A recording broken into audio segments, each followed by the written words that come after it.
Everyone, welcome back to my another new vlog. আজ হচ্ছে শুক্রবার আর রাত প্রায় ওই 11টা থেকে 11:30 বাজছে। সুস্থ স্বাভাবিক মানুষ জানি এই সময় ঘুমাতে যায়, কিন্তু আমরা যার পাগল আমরা ঘুরতে বেরিয়েছি এখন। তো আজকে যে জায়গাটা যাব সেটা অনেকটাই দূর, আর আমরা চারজনের মধ্যে কেউই কিছু খেয়ে আসেনি। তো ওর জন্য ভীষণ খিদে পাচ্ছে বলে রাস্তার ধারে একটা রেস্টুরেন্টের ভগবানের দয়ায় খুঁজে পেয়েছি, মানে খোলা পেয়েছি বলতে পারো। তো সেখানেই চলো একটু গিয়ে পেট পুজো করে নিই। এটা অ্যাকচুয়ালি রেস্টুরেন্ট কাম একটা রিসর্ট টাইপ বলতে পারো। তো ভেবেছিলাম হয়তো এখানে এত রাত্রে খোলা পাবো না, বাট দেখলাম আজকে ম্যাচ আছে কিছু একটা, সেই জন্য খোলা রয়েছে। আর ভেতরে ঢুকেই আমরা অর্ডার করে নিয়েছি হচ্ছে গরম গরম মাঞ্চুরিয়ান স্যুপ, তার সাথে স্পাইসি হচ্ছে ফ্রেঞ্চ ফ্রাইজ আর হচ্ছে লাস্সি। তো চলো এখন ঝটপট করে খেয়ে নিই, কারণ পেটে পুরো ছুঁচো দৌড়াচ্ছে বলতে পারো আমাদের।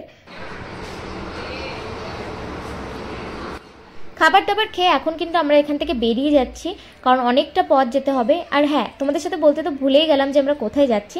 তো আমরা যাচ্ছি মুরুদেশ্বর। তো ব্যাঙ্গালোরে আমরা যেখানে থাকি জেপি নগরের কাছে, সেখান থেকে মুরুদেশ্বর যেতেই তোমার লেগে যাবে 10 ঘন্টার বেশি। তো ওই জন্য আরও তাড়াহুড়ো করে সবাই মিলে প্যাকটাপ হয়ে যে গাড়িতে বসে পড়েছি। তো চলো আবার জার্নিটাকে কন্টিনিউ করা যায়, কারণ অনেকটা পথ এখন আমাদের যেতে হবে। The next day.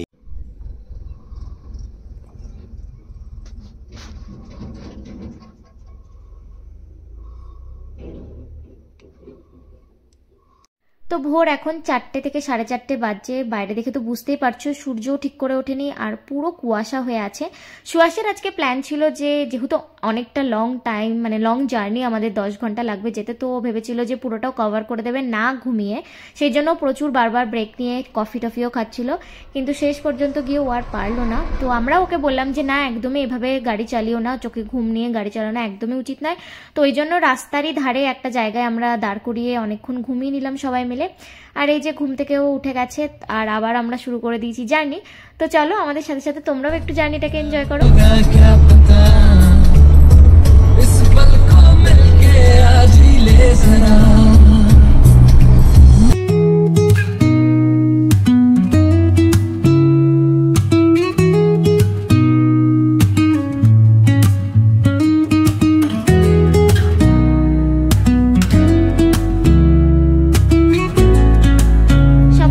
গাড়িতে যেতে যেতে চারপাশে তাকিয়ে দেখছে একদম সবুজে সবুজে ছেয়ে গেছে চারিদিকটায়। আর ওই যে দূরের পাহাড়টা দেখছো, ওটা তো একদম সবুজ ক্ষেতের সাথে মিশে গিয়ে একদম একাকার হয়ে গেছে। আর এখনের ওয়েদারটাও কিন্তু অসাধারণ, ভীষণ রোম্যান্টিক, কারণ গাড়ির মধ্যে চলছে একদম রোম্যান্টিকওয়ালা গান। আর বাইরেও চলছে, মানে বাইরেও একদম ঠান্ডা ঠান্ডা পরিবেশ, কারণ সূর্য এখনও সেভাবে ওঠেনি আর কুয়াশা ছিল একটু আগে। তো পুরোটা মিলেমিশে একদম একাকার হয়ে গেছে বলতে পারো। আর এখন আমরা যাচ্ছি হচ্ছে গ্রামের মধ্যে দিয়ে, সেই জন্য দেখতে পেলে টালির ছাউনিওয়ালা অনেক বাড়িঘর রয়েছে।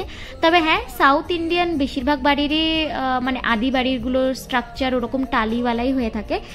আর এখন আমরা প্রচুর সুপারি গাছের মধ্যে দিয়ে গেলাম। এখানে প্রচুর সুপারি গাছের চাষ করা হয়, তাই যেতে যেতে প্রচুর সুপারি গাছ দেখতে পেয়েছি।